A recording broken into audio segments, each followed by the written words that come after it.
To buy a house on your own in Sydney in 2026, you need to earn $232,000 a year. $232,000. The average full-time Australian earns about $111,000, less than half of that. So let's answer the question millions of Australians are quietly asking themselves right now. In which cities can a normal person actually afford a house? The answer is going to surprise you, and by the end, it might just make you want to pack your bags and move interstate. We're counting down all 8 capital cities, from the most brutal to the most doable, and I'll give you the exact salary you need in each one, both buying on your own and buying as a couple. Every figure here comes straight from Domain and Cotality's real 2026 data. No guesswork, no vibes. And stick around, because there's a genuine plot twist coming. The city almost everyone assumes is the second most expensive in Australia. It isn't anymore. It's been knocked clean off the podium. Quick ground rules first, so these numbers are completely fair. Every figure assumes you've saved a full 20% deposit. You're buying an actual house rather than an apartment, and you want to keep your repayments below the mortgage stress line. These are Domain's 2026 estimates for the income you'd realistically need at each city's median house price. Fair warning, some of these are going to sting. Let's start at the very top, with the city that quite simply breaks calculators. Number 1, and this one is no shock, is Sydney. To buy a house here on your own, you need to earn $232,000 a year. As a couple, you each need $121,000, and these aren't mansions in fancy harbourside suburbs. Sydney's median house now sits above $1.6 million. The result is brutal.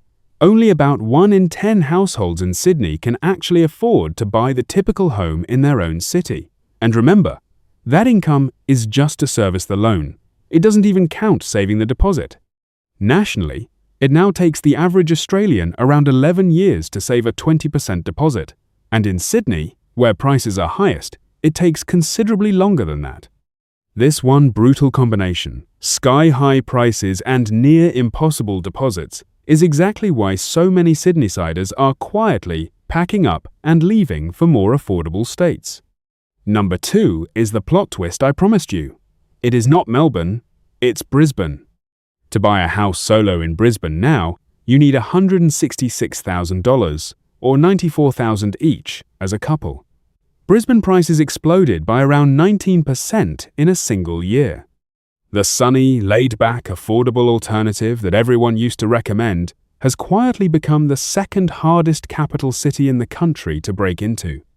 And really sit with how enormous that shift is. For over a decade, Brisbane was the escape hatch, the place you moved to when Sydney and Melbourne priced you out. Now, it's more expensive to buy into than Melbourne, more expensive than Adelaide, more expensive than Perth. The entire map of Australian housing affordability has been redrawn in just a few years, and most people simply haven't caught up to the new reality yet. Number 3 is Canberra. In the nation's capital, you need to earn $151,000 to buy a house on your own, or $88,000 each as a couple. Canberra is a bit of a special case. It has some of the highest average household incomes in the country, thanks to all the public service and government jobs, and prices have simply risen right alongside those salaries, locking the city firmly into the expensive tier. Number 4 is Perth, and this one is genuinely wild. You need $147,000 solo, or $86,000 each as a couple. But here's the jaw-dropper hiding behind that number. Perth house prices have surged by around 97% in just 5 years. They have very nearly doubled. Powered by the mining boom and a wave of interstate buyers chasing value, Perth has gone from national bargain to serious money at absolutely breathtaking speed. Number 5 is the one that genuinely shocks people. Melbourne, Australia's long-time number 2, has slipped all the way down to 5th place. You need $145,000 solo, or $85,000 each as a couple. So why the fall from grace?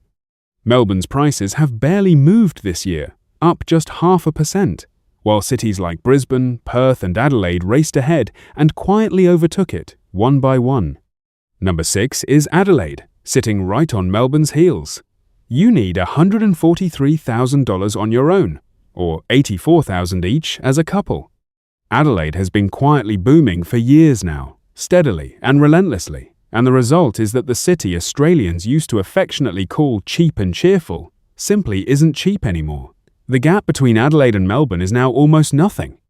Now stop for a second and notice something massive. 5 of Australia's 8 capital cities now demand a solo income somewhere between $143,000 and $166,000 just to buy a house.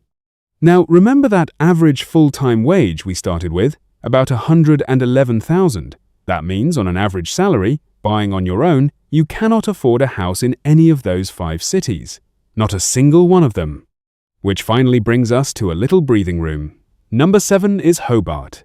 In Tasmania's capital, you need $118,000 to buy a house solo, or $72,000 each as a couple.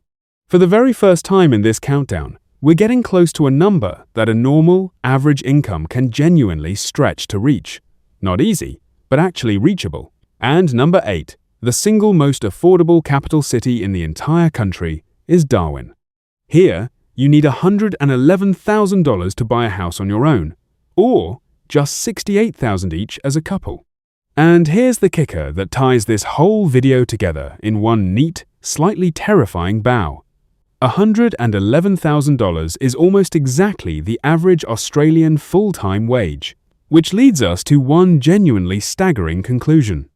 If you earn the average Australian wage, and you're trying to buy a house on your own, there is realistically just one capital city in the entire country where you can actually afford it.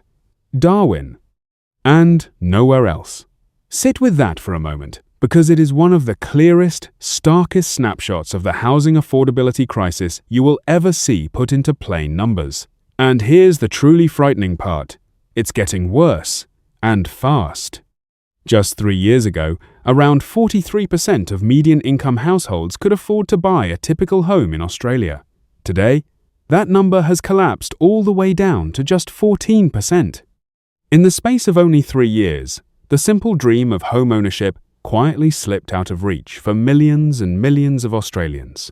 And before you assume that renting is the easy escape hatch, I'm afraid it isn't. Rents have hit record highs right across the country. The average household now hands over around a third of its entire income just to pay the rent, and the national vacancy rate is sitting near 1%, meaning there's almost nothing available to rent in the first place. Whether you're buying or renting, the squeeze is coming at you from both directions at once. So why has all of this fallen off a cliff so suddenly? It's not only the prices themselves. After the Reserve Bank's interest rate hikes in early 2026, servicing a new mortgage now swallows around 46% of the average household's gross income, when the long-run historical average is closer to 34%. And higher rates do something sneaky. They don't just lift your repayments, they also shrink the total amount the bank is even willing to lend you in the first place. So let's make this properly personal. Which city are you in right now? And be honest with yourself. Could you actually afford a house there on your own? Or would you need to team up with a partner to have any shot at all? Drop your city down in the comments, and let's find out together who's stuck in the toughest market in the entire country. I genuinely do read every single one. Now here's the genuinely good news that's been quietly buried in all this grim data. Watch what happens the very moment you buy as a couple instead of on your own. Sydney drops from $232,000 all the way down to $121,000 each. And it's the same story everywhere. Every single city roughly halves. Teaming up with a partner is, by an absolute mile, the single biggest affordability lever most Australians will ever have access to. And you are absolutely not locked into buying the median house either. Choosing an apartment instead of a standalone house, looking seriously at regional towns just outside the big cities, or using government schemes like Help to Buy and the 5% deposit scheme can all pull these numbers down even further. That 5% scheme can even let eligible first homebuyers skip lenders' mortgage insurance completely, saving tens of thousands of dollars up front. One honest note before you go, because it really does matter. These are Domain's estimates. based on median house prices and fairly standard lending assumptions. Your real borrowing power depends on your specific deposit, your existing debts, your income, and exactly which lender you walk into. The only number that genuinely matters at the end of the day is your own, so please, talk to a mortgage broker before you rule any city firmly in or out. So here's the one big thing to take away from all of this. In 2026, the simple question, can I afford a house in Australia, has 8 completely different answers, stretching all the way from a $232,000 Sydney down to a $111,000 Darwin. Know your city's number, know the couple number, and know all the options you've got to bring it down. If this helped you make sense of it, subscribe, because we break down the real Aussie money numbers every single week. And tap the video on screen right now, where we reveal exactly what the average Australian has in super at every age, because that house deposit has to come from somewhere.